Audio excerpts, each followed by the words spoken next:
seeing your 0-3 against Duke in your career, how big would getting this win on Saturday be for you personally?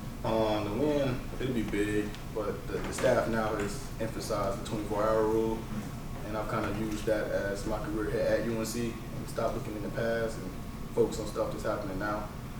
So that way we can just start on a clean slate and go from there. Can you explain the 24-hour rule? So, for instance, like this past weekend, you know, we had a hard-fought game. We went all the way down to the wire, but can't wallow in that forever, you know. So after that 24 hours is up, it's time to start focusing on the team that you got next and seeing what you can do to make yourself better.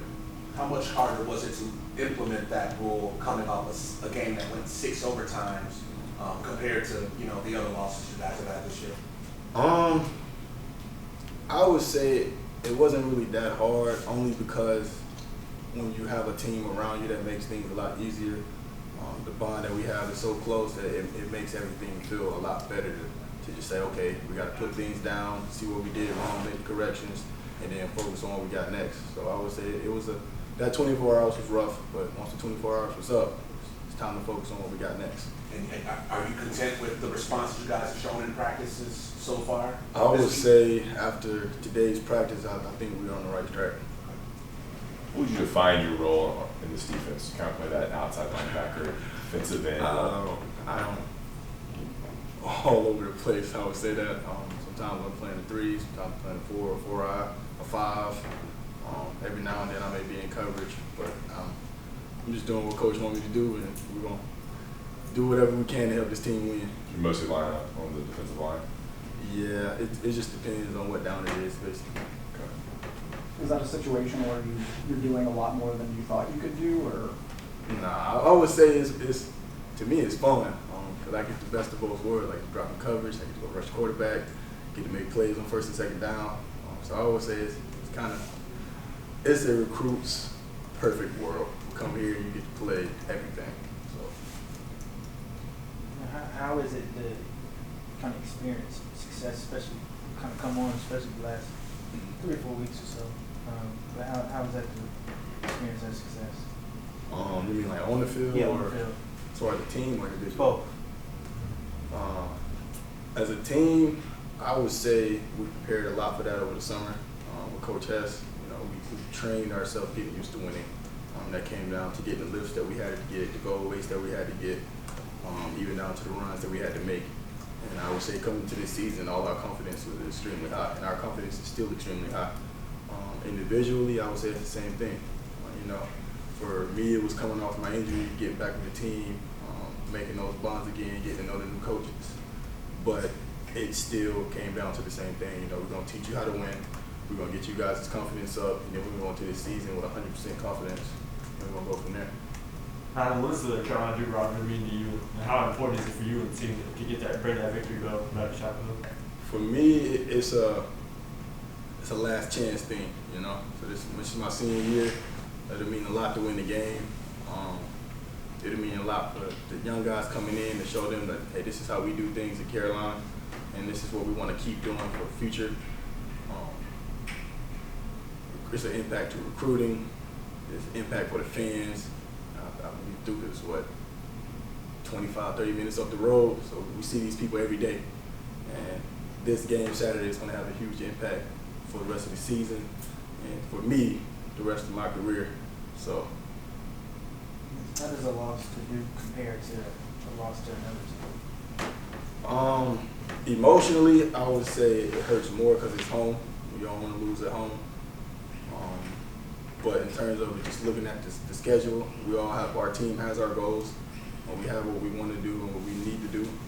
So in terms of the team goals, it hurts the same because we know what we want to do as far as winning, and losing, period, it doesn't feel good. What has it been like around here for the past 3 years that you played them and you come up short, you know, in that particular game? So freshman year, all the way up to now, I would say it's been that same thing. You know, that game's over and you see another team run across and take something that you know is yours deep down. It just adds more fuel to the fire. So it's going to be a great game Saturday. I think both teams are going to prepare very well, and I think all the coaches are going to do everything that they can. They put us in the best places, and the same goes for Duke as well. So, What have you seen when you look at Duke's offense that may concern you some?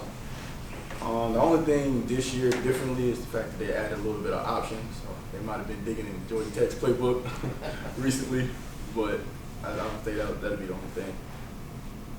On the topic of versatility, Jeremiah was talking a lot about how Dominique has played also all over and how he's covering slot guys. How helpful is it for him to have that athleticism, I guess, to do that?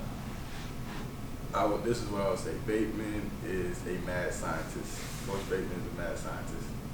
He's going to find out what we're good at, and he's going to put us in the best situations to do that. And D. Ross is the perfect example of that. He can play inside, play outside, cover tight ends, cover slot receivers, cover the backs. Even if he play spot with the quarterback, he can do that.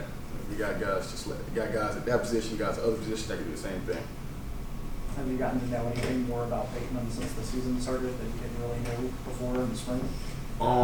He's a huge family man. Coach Bateman is a very huge family man. And he grew on us very quickly in terms of just being one of the guys. You know, he's a great coach. Looking at pro potential, NFL's obviously turning this way too. Do you feel like that versatility is just another thing to add to one's resume? Say get a question To get to the NFL, having that versatility. I think it helps. Our coaches tell us all the time, you know, scouts always want to know if you played on special teams or what all have you done other than the position that you're playing. So definitely being versatile in different aspects of the game does help. Why did you end up picking UNC? If I remember your career, you flipped kind of late. You were late for the flip. So my recruiting process, I committed to Indiana my junior year, and then I decommitted after my visit to Arkansas. And then it came down to the wire between here, Arkansas, and South Carolina. When I was looking at everything, I wanted to make the 10-year decision and see where I can be happy with, hey, I'm playing football and I'm getting academics. And UNC was the best fit for all of that. Right. Thanks, all. Appreciate you. Appreciate you. All right, thanks.